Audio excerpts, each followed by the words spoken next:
Hello guys, आज काफ़ी time के बाद मैं आपके लिए वीडियो बना रहा हूं और आज इस वीडियो में हम फिज़िक्स का पहला चैप्टर स्टार्ट करेंगे जिसका नाम है इलेक्ट्रिसिटी।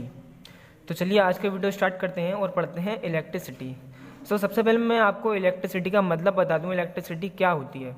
देखिए, आपके घर में जो रोशनी आ रही है आपकी एलईडी से, आपके जितने भी मतलब बल्ब हैं या फिर आपके जो फ़ोन है उसमें जो आप मेरी वीडियो देख रहे हैं वो सब इलेक्ट्रिसिटी का टाइप है। ठीक है, इलेक्ट्रिसिटी बेसिकली है क्या?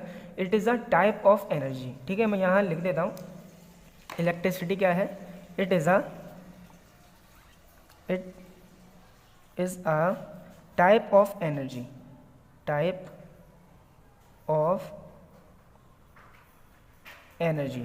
ठीक है, ये एक एनर्जी का टाइप है दैट वी कैन यूज़। ठीक है, जिसका हम यूज़ करते हैं किस किस में? सबसे पहला यूज़ हमारा हीट को जनरेट करने में। ठीक है, दूसरा काम हमारा लाइट को जनरेट करने में। ठीक है, और तीसरा काम जो है हमारा वो है पावर। ठीक है, किसी भी मशीन को चलाने के लिए हमें जो पावर चाहिए वो हमें इलेक्ट्रिसिटी से मिलती है। ठीक है, तो ये प्रॉपर डेफिनेशन है इलेक्ट्रिसिटी की। ठीक है, it is a type of energy that we can use. ठीक है, यहाँ मैं लिख देता हूँ दैट वी कैन यूज़। ठीक है, जिसका यूज़ हम करते हैं हीट को जनरेट करने में, लाइट को जनरेट करने में, और किसी भी मशीन को चलाने के लिए जो हमें पावर चाहिए उसका यूज़ करते हैं हम इलेक्ट्रिसिटी से। ठीक है, तो अब ये मैंने आपको बता दिया कि इलेक्ट्रिसिटी क्या होता है। ठीक है, अब मैं आपको कुछ जनरल चीज़ें बताता हूँ जो इस चैप्टर में यूज़ होंगी। ठीक है, आप वो 9th में पढ़ चुके हैं। एक टर्म आता है आपका जिसको हम बोलते हैं चार्ज। ठीक है, जो कि इसमें इलेक्ट्रिसिटी में जो मेन काम है वो सिर्फ इसी का है, चार्ज का। ठीक है, अभी मैं आपको बताऊंगा कौन सा चार्ज। तो चार्ज क्या होता है हमारा? चार्ज जो होती है वो किसी भी मैटर की ऐसी प्रॉपर्टी होती है जो इलेक्ट्रोमैग्नेटिक फोर्स एक्सर्ट करती है। ठीक है, मैं यहाँ डेफिनेशन लिखता हूँ। The charge is a intrinsic property of matter, property of matter which exert electromagnetic force. ठीक है, ये आपका चार्ज होता है। चार्ज ये होता है किसी भी मैटर की ऐसी प्रॉपर्टी जो कि इलेक्ट्रोमैग्नेटिक फोर्स को एक्सर्ट करती है। अब चार्ज हमारे दो टाइप के होते हैं, आपने पहले ही पढ़ चुका है इस चीज़ को। एक होता है हमारा पॉजिटिव चार्ज, ठीक है, एक होता है हमारा नेगेटिव चार्ज। ये आपके दो चार्ज होते हैं, पॉजिटिव चार्ज, नेगेटिव चार्ज। अब आपने क्लास 9th में जो आपका स्ट्रक्चर ऑफ एटम है उसमें आपने एटम का स्ट्रक्चर तो पढ़ा है। ठीक है, तो मैं आपको बताता हूँ एटम का स्ट्रक्चर क्या होता है। देखिए, ये आपका कोई एटम है। ठीक है, ये इसका न्यूक्लियस है। अब आपको पता है जो पॉजिटिव चार्ज होता है हमारा वो न्यूक्लियस होता है। ठीक है, और न्यूक्लियस में हमारा क्या होता है? हमारा प्रोटॉन होता है और हमारा न्यूट्रॉन होता है। किस में होता है? ये न्यूक्लियस में। और इलेक्ट्रॉन जो होते हैं हमारे वो इसके रिवॉल्व कर रहे होते हैं इसके अराउंड। ठीक है, पॉजिटिव चार्ज के अराउंड इलेक्ट्रॉन हमारे रिवॉल्व कर रहे होते हैं, यानी घूम रहे होते हैं।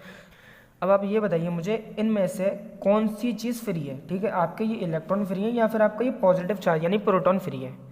ठीक है, तो आपके इलेक्ट्रॉन फ्री हैं क्योंकि इलेक्ट्रॉन यहाँ बाहर हैं बिल्कुल फ्री, लेकिन ये आपका पॉजिटिव चार्ज यानी प्रोटॉन और न्यूट्रॉन ये इसके अंदर बंद है बिल्कुल। तो ये सब बताने का मेरा क्या मतलब था, ये मैंने आपको इसलिए बताया क्योंकि इलेक्ट्रिसिटी है वो हम इसी कंसेप्ट से समझेंगे कि इलेक्ट्रिक करंट होता क्या है। ठीक है, तो आपके इलेक्ट्रॉन जो होता है वो इसके चारों तरफ रिवॉल्व कर रहा होता है और आपका पॉजिटिव चार्ज बीच में होता है। तो इलेक्ट्रॉन पर हमारा जो चार्ज होता है वो होता है 1.6 इंटू 10⁻⁻90 कूलम। ठीक है, और आपका जो प्रोटॉन होता है उस पर होता है आपका पॉजिटिव। ठीक है, ये आपका नेगेटिव होता है 1.6 इंटू 10⁻⁻90 कूलम। कूलम जो होता है वो हमारी चार्ज की एसआई यूनिट होती है, चार्ज की एसआई यूनिट। मैं लिख देता हूँ कूलम। ठीक है, तो इलेक्ट्रॉन पर जो आपका होता है वो नेगेटिव चार्ज होता है, प्रोटॉन पर पॉजिटिव चार्ज होता है। अब मैं आपको बताता हूँ इलेक्ट्रिक करंट की डेफिनेशन कि इलेक्ट्रिक करंट क्या होता है। सो इलेक्ट्रिक करंट हमारा होता है the rate of flow of charge. ठीक है, यहाँ मैं डेफिनेशन लिखता हूँ, electric current the rate of flow of charge. ठीक है, ये आपका इलेक्ट्रिक करंट होता है। अब मैंने आपको ये बताया था कि आपके दो चार्ज होते हैं, पॉजिटिव नेगेटिव। ठीक है, नेगेटिव आपका इलेक्ट्रॉन होता है, पॉजिटिव आपका प्रोटॉन होता है, और न्यूट्रॉन पर आपका कोई भी चार्ज नहीं होता। ठीक है, तो ये न्यूट्रल होता है हमारा, क्या होता है, न्यूट्रल। अब ये बताइए कौन सा चार्ज फ्लो करेगा। देखिए, ये प्रोटॉन है आपका, वो अंदर बंधा हुआ है। ठीक है, ये बंद है बिल्कुल, और आपका इलेक्ट्रॉन है, ये इसके रिवॉल्व कर रहा है अराउंड में। तो इनमें से कौन सी चीज़ फ्लो करेगी। ठीक है, इलेक्ट्रॉन ही तो फ्लो करेगा, प्रोटॉन तो इसके अंदर बंद है। तो हमारी जो डेफिनेशन बनती है इलेक्ट्रिक करंट की प्रॉपर, वो ये बनती है the flow of the rate of flow of electrons. ठीक है, इलेक्ट्रॉन के फ्लो को हम इलेक्ट्रिक करंट कहते हैं। अब इलेक्ट्रॉन किस में फ्लो होगा। ठीक है, अब इलेक्ट्रॉन कौन लूज करता है, वो करते हैं हमारे सारे मेटल। ठीक है, मेटल जो होते हैं वो इलेक्ट्रॉन डोनर होते हैं, वो सब इलेक्ट्रॉन को लूज करते हैं, और नॉन मेटल जो होते हैं वो उसको एक्सेप्ट करते हैं। तो इलेक्ट्रिसिटी जो होती है हमारी इसीलिए कंडक्टर में आती है। ठीक है, जो हमारे मेटल होते हैं उसी में इलेक्ट्रिसिटी कंडक्ट होती है। आपके नॉन मेटल में या फिर इंसुलेटर में इलेक्ट्रिसिटी कंडक्ट नहीं होती, क्योंकि वो इलेक्ट्रॉन को लूज नहीं करते। तो यहाँ मैंने डेफिनेशन लिखी इलेक्ट्रिक करंट की, the rate of flow of electron. ठीक है, तो इसका जो फॉर्मूला बनता है आई जो होता है वो हमारा इलेक्ट्रिक करंट का सिंबल होता है। ठीक है, I is equal to Q upon T. ठीक है, तो क्यू जो होता है हमारा चार्ज होता है, मैंने अभी आपको बताया। तो यहाँ पर टी क्या है, देखिए जब भी कोई चीज़ रेट लिखा होता है, the rate of flow of electron या फिर द रेट ऑफ एनीथिंग, जो भी अगर उसमें रेट लिखा है तो उसका मतलब जो होता है उसका डिवाइड जो है वो टाइम से है, यानी वो टाइम के रिस्पेक्ट में कितना फ्लो हो रहा है। यानी कोई चार्ज है, ठीक है, 1 सेकंड में, ये इलेक्ट्रॉन है, ये चार्ज 1 सेकंड में कितना ट्रैवल कर रहा है या फिर कितनी बार फ्लो हो रहा है। ठीक है, 1 सेकंड में, तो ये होता है आपका इलेक्ट्रिक करंट। तो इसका मतलब होता है आपका rate of flow of charge, यानी रेट का मतलब जो होता है वो टाइम से होता है, टाइम से डिवाइड करते हैं। तो आपकी इलेक्ट्रिक करंट की डेफिनेशन आ गई, the rate of flow of electron, ये होता है आपका electric current.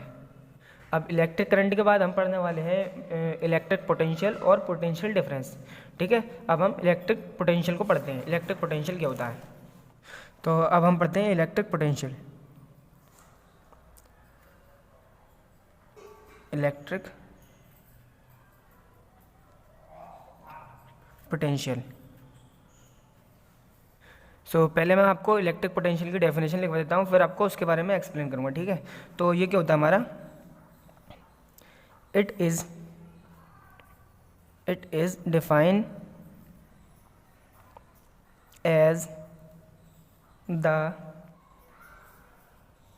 work done in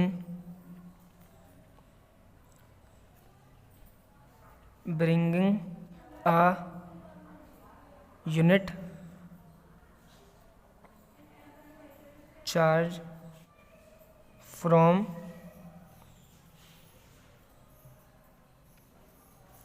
infinity to that point।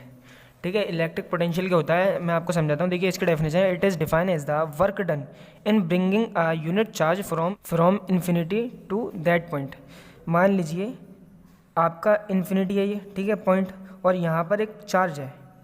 ठीक है, यहाँ मैंने लिख दिया क्यू। इस चार्ज को इन्फिनिटी से किसी पॉइंट तक ले जाने में, ये आपका कोई पॉइंट है, नोन पॉइंट, ठीक है, यहाँ तक ले जाने में जितना भी हमें वर्क करना पड़ा, वर्क, अब इस चार्ज को यहाँ तक ले जाने में हमें कुछ ना कुछ एनर्जी तो देना पड़ेगी, तभी तो ये चार्ज वहाँ जाएगा। ठीक है, तो उसमें हमें करना पड़ेगा वर्क।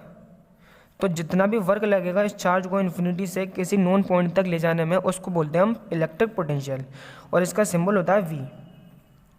ठीक है, इलेक्ट्रिक पोटेंशियल का सिंबल जो होता है वी, और इसकी एसआई यूनिट जो होती है वो होती है हमारी वोल्ट। तो इसका जो फॉर्मूला आता है वो आता है V=W/Q। ये फार्मूला होता है हमारा इलेक्ट्रिक पोटेंशियल का, ठीक है। अब ये आपका फार्मूला है V=W/Q। अब क्वेश्चन में क्या होगा, आपको वर्क दे देगा, ठीक है, और आपका इलेक्ट्रिक पोटेंशियल दे देगा, और उसमें आपको चार्ज पूछ लेगा। तो आपको क्या करना है, यहाँ 1 लगा के इसका क्रॉस मल्टीप्लाई करना है, तो यहाँ चार्ज का फॉर्मूला बन जाएगा, ठीक है। तो यहाँ आ जाएगा W/B, ठीक है, इसका इससे मल्टीप्लाई, इसका इससे मल्टीप्लाई, तो ये चार्ज का आ जाएगा। ऐसे ही आपको मान लीजिए किसी में चार्ज दिया है और पोटेंशियल दिया आपका, तो उसमें वर्क निकलवाएगा। तो ये आप खुद मैनेज कर सकते हैं फॉर्मूले को, लेकिन जो मेन फार्मूला है वो यही है, V=W/Q। इससे आप सारे फार्मूले बना सकते हैं। सो इलेक्ट्रिक पोटेंशियल आपके समझ में आ गया होगा, ठीक है। अब मैं आपको समझाता हूँ पोटेंशियल डिफरेंस, कि पोटेंशियल डिफरेंस क्या होता है। पोटेंशियल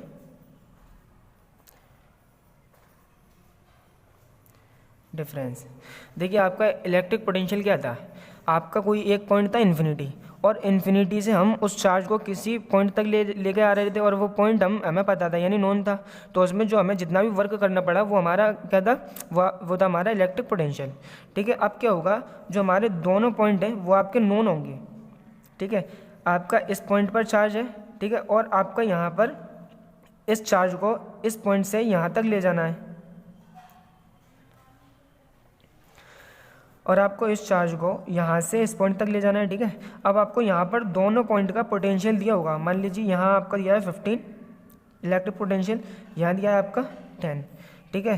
तो इस चार्ज, इस पॉइंट का और इस पॉइंट का आपको पोटेंशियल दिया हुआ है। अब आपको डिफरेंस निकालना है। डिफरेंस का मतलब क्या होता है, उन दोनों के बीच का अंतर, ठीक है। तो आप क्या करेंगे, final minus initial, final minus initial.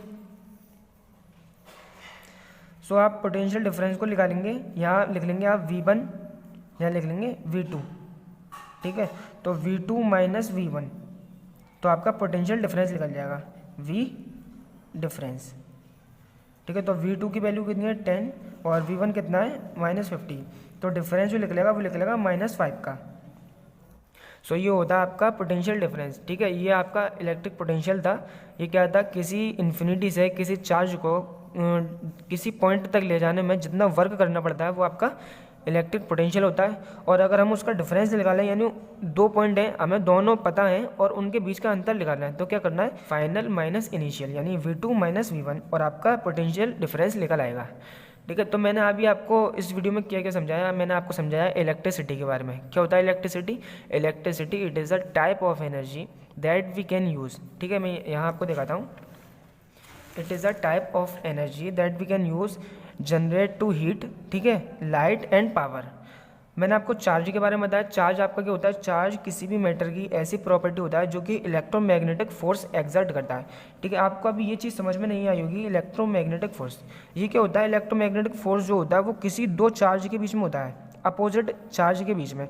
मान लीजिए ये पॉजिटिव चार्ज है, ये नेगेटिव, तो ये दोनों एक दूसरे को अट्रैक्ट करेंगे, ठीक है। ये दोनों एक दूसरे से चिपकना चाहेंगे, अट्रैक्ट करेंगे।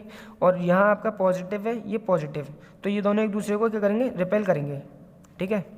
तो इलेक्ट्रोमैग्नेटिक फोर्स यही होता है, दो अपोजिट चार्ज एक दूसरे को अट्रैक्ट करें, ठीक है। ये होता है आपका इलेक्ट्रोमैग्नेटिक फोर्स। अभी आपको केवल इतना समझना है, ठीक है। ये मैंने आपको इस डेफिनेशन के हिसाब से बताया। अगर आप 11th के हिसाब से पढ़ेंगे तो ये बहुत बड़ी चीज़ है इलेक्ट्रोमैग्नेटिक फोर्स, ठीक है। आपका 12th में पूरा इस पर एक चैप्टर दिया है, तो आप 12th में इसको पढ़ सकते हैं बहुत अच्छे तरीके से। तो अभी आपको ये समझना है कि दो अपोजिट चार्ज हैं वो एक दूसरे को अट्रैक्ट करते हैं, तो ये चार्ज की एक प्रॉपर्टी होती है, ठीक है, जो फोर्स को एक्सर्ट करती है। ये आपके दो टाइप के होते हैं, पॉजिटिव और एक नेगेटिव। फिर मैंने आपको बताया कि आपका जो एटम होता है, ठीक है, उसका जो सेंटर पार्ट होता है न्यूक्लियस, वो पॉजिटिव चार्ज होता है, क्योंकि आपका न्यूट्रॉन होता है उस पर तो कोई चार्ज नहीं होता, तो पॉजिटिव प्रोटॉन पर होता है, तो इसलिए आपका न्यूक्लियस जो होता है पॉजिटिवली चार्ज होता है। इलेक्ट्रॉन उसके अराउंड में रिवॉल्व कर रहे होते हैं, ठीक है। तो इलेक्ट्रॉन पर जो चार्ज होता है वो होता है -1.6, और प्रोटॉन पर होता है वो होता है हमारा पॉजिटिव। तो मैंने फिर आपको बताई इलेक्ट्रिक करंट की definition, the rate of flow of charge, ठीक है। मैंने अभी आपको चार्ज बताया था, लेकिन मैंने आपको ये इसलिए बताया था ताकि मैं आपको अच्छी तरीके से समझा पाऊँ। फिर मैंने आपको बताया कि यहाँ चार्ज की बात हुई है। अब चार्ज कौन सा फ्लो हो सकता है, इसमें से इलेक्ट्रॉन ही फ्लो हो सकता है, क्योंकि प्रोटॉन तो इसके अंदर बंद है, बिल्कुल बाइंड है, ठीक है, टाइटली, तो इलेक्ट्रॉन हमारा फ्लो हो सकता है। तो मैंने आपको डेफिनेशन बताई, the rate of flow of electron, वो होता है आपका इलेक्ट्रिक करंट। और इसका फॉर्मूला मैंने आपको बताया I is equal to Q/T, ठीक है। तो अगर आपको क्वेश्चन में आपको क्या दिया जाएगा, आपको कभी इसमें ये दिया जाएगा चार्ज और कभी आपको करंट, ठीक है। आपको टाइम पूछ लिया जाएगा उसमें, या फिर आपको टाइम दे दिया जाएगा और करंट, तो आपको उसमें चार्ज पूछ लिया जाएगा। तो इसके अलावा और कोई क्वेश्चन बनता नहीं है इसमें, ठीक है। फिर मैंने आपको इसके बाद बताया था इलेक्ट्रिक पोटेंशियल। फिर मैंने आपको बताया इलेक्ट्रिक पोटेंशियल, तो मैंने ये बताया किसी चार्ज को किसी पॉइंट तक ले जाने में जितना वर्क, वो आपका इलेक्ट्रिक पोटेंशियल। फिर डिफरेंस बताया, दो पॉइंट के बीच का डिफरेंस, वो आपका पोटेंशियल डिफरेंस। सो वीडियो थोड़ा लंबा हो चुका है, ठीक है। आज की वीडियो को यहीं ख़त्म करते हैं। अगली वीडियो में हम इसके बचे हुए टॉपिक हैं वो पढ़ेंगे, जैसे कि ओम्स लॉ, आपका रेजिस्टेंस, आपका रेजिस्टिविटी, और आपका कॉम्बिनेशन पढ़ेंगे रजिस्टर के सीरीज़ और पैरेलल, ठीक है। फिर उसके बाद आता है आपका हीट, फिर आता है आपका पावर। तो ये सब चीज़ें हम अगले वीडियो में पढ़ेंगे। सो अगर आपको थोड़ा भी समझ में आया हो तो वीडियो को लाइक ज़रूर करें, और मिलते हैं आपसे अगली वीडियो में। तब तक के लिए बाय।